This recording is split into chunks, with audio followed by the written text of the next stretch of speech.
A $2,000 stimulus proposal linked to Bernie Sanders is resurfacing again in 2026, and millions of seniors are hearing the number before they hear the warning.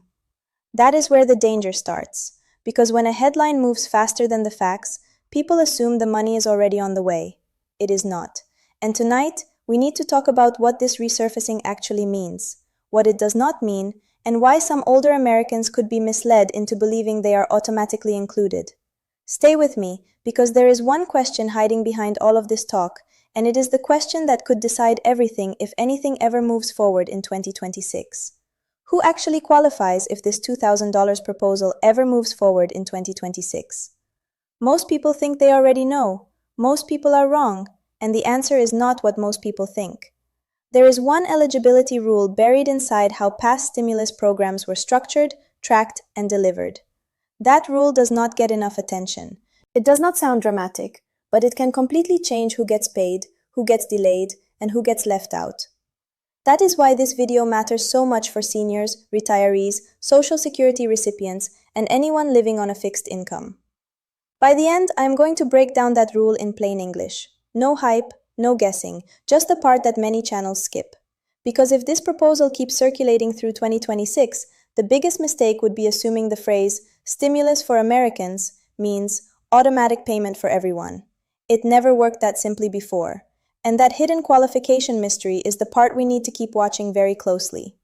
So first, let's clear up what this resurfacing story really is. The Sanders-linked plan people keep talking about traces back to a pandemic-era proposal introduced by Senators Bernie Sanders, Kamala Harris, and Ed Markey in 2020. That proposal called for recurring $2,000 monthly payments during the COVID crisis, not just one single check.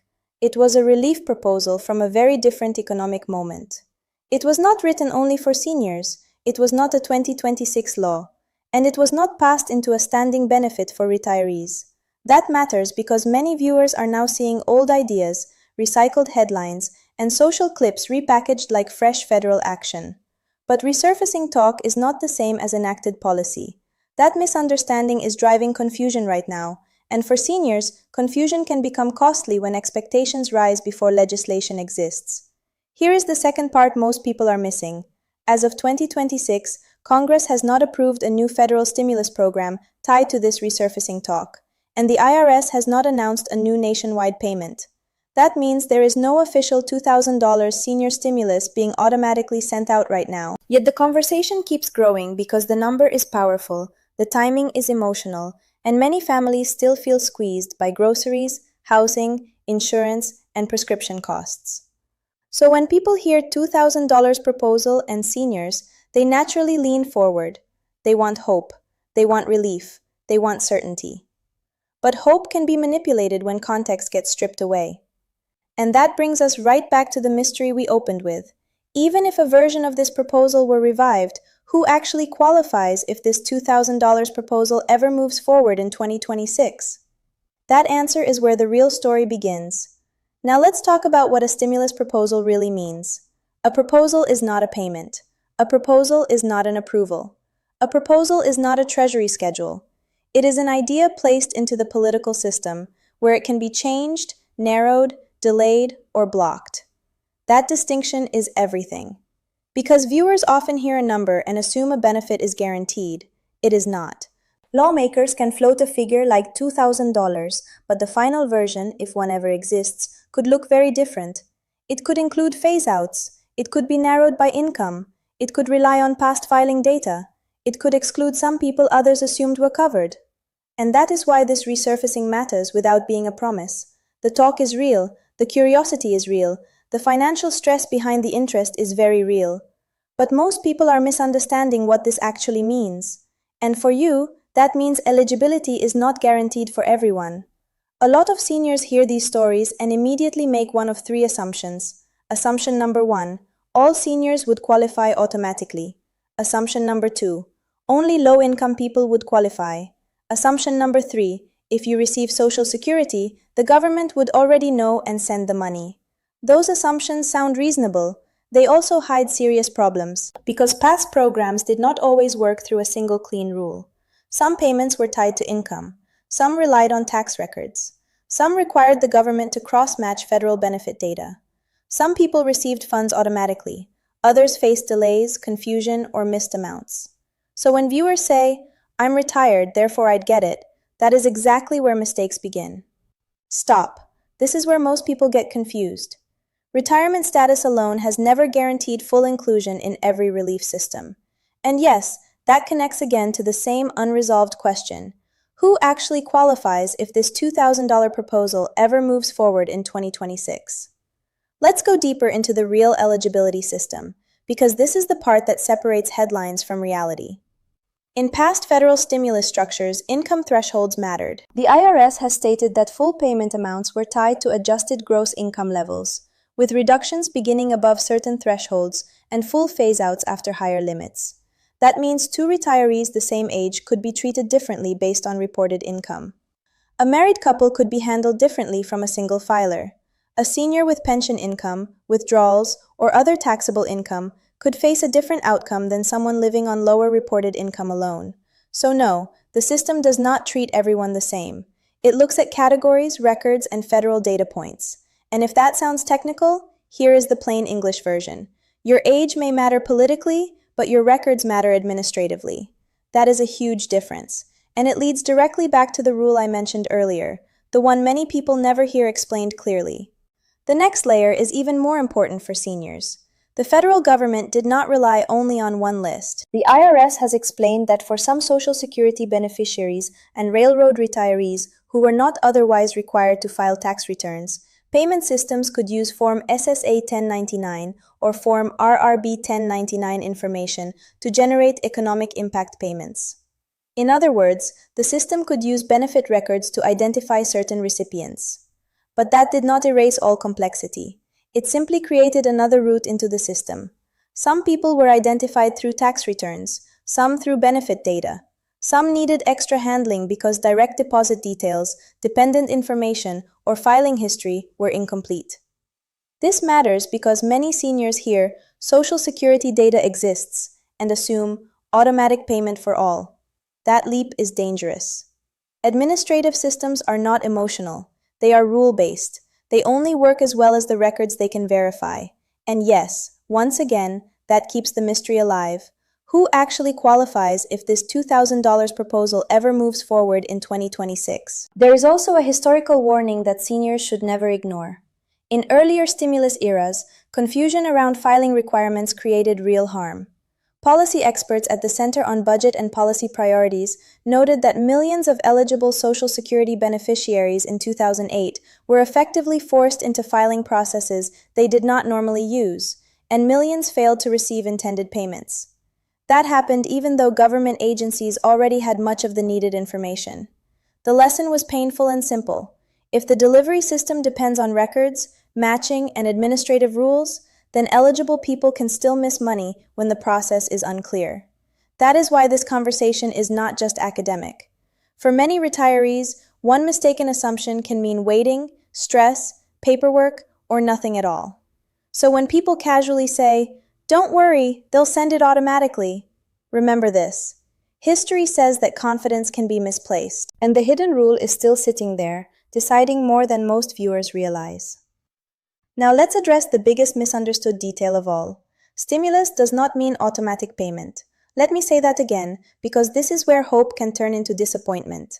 Stimulus does not mean automatic payment. A proposal can sound broad and compassionate in public language, but the actual delivery system can narrow everything behind the scenes. If Congress ever moved a 2026 package, officials would still need rules for income filtering, identity verification, payment routing, and record matching.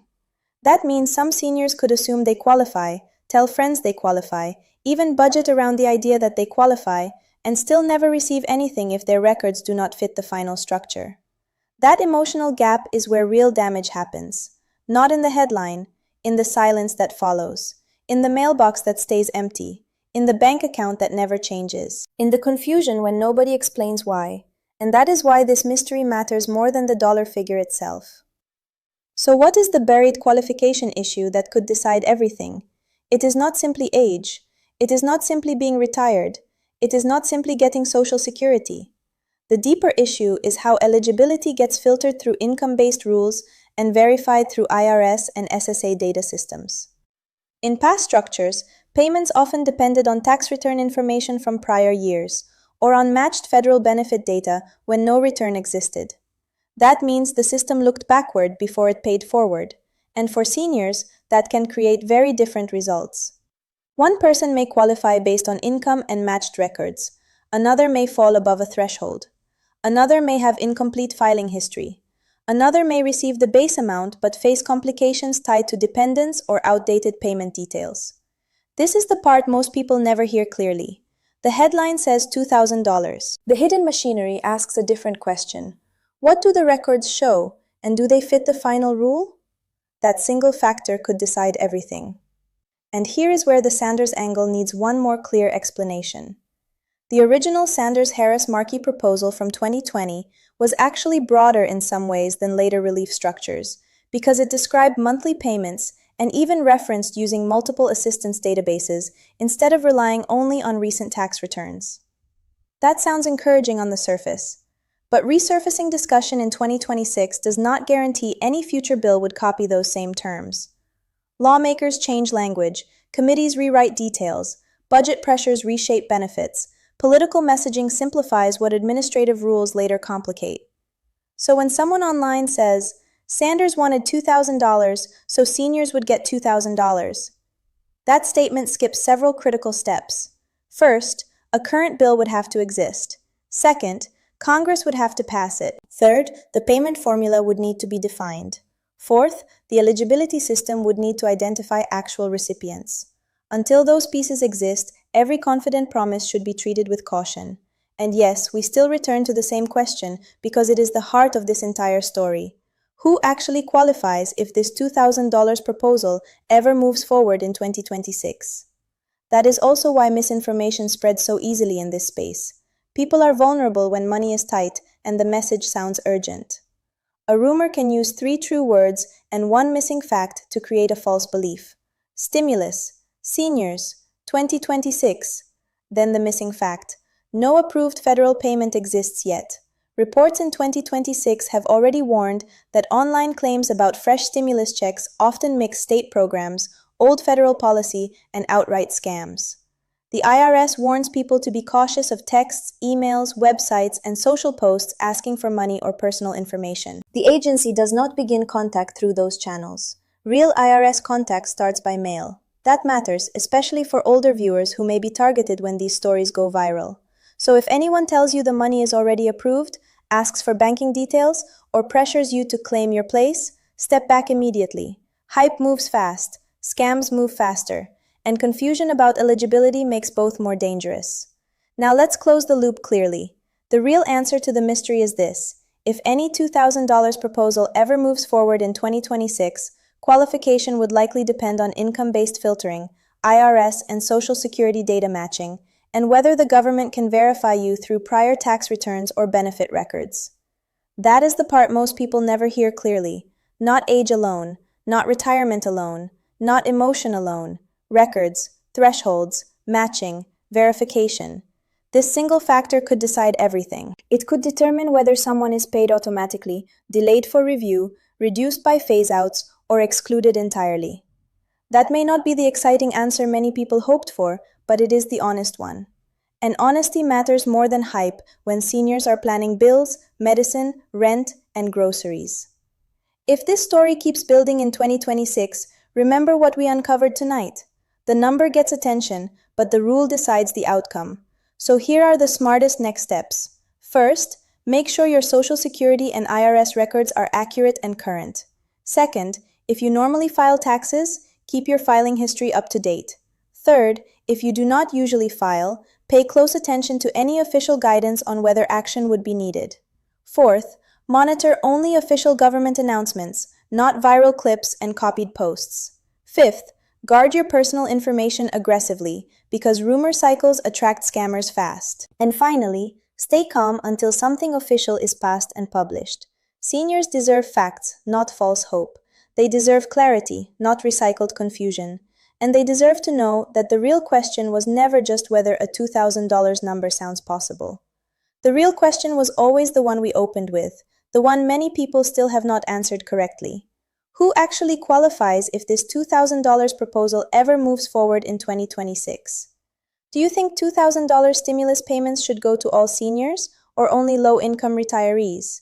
Because the next update could completely change what happens in 2026. Go back to the section where I explained eligibility rules. Most people missed that part the first time. This video is for informational purposes only and does not guarantee any government payments or approvals. Policies and eligibility rules may change based on official government decisions.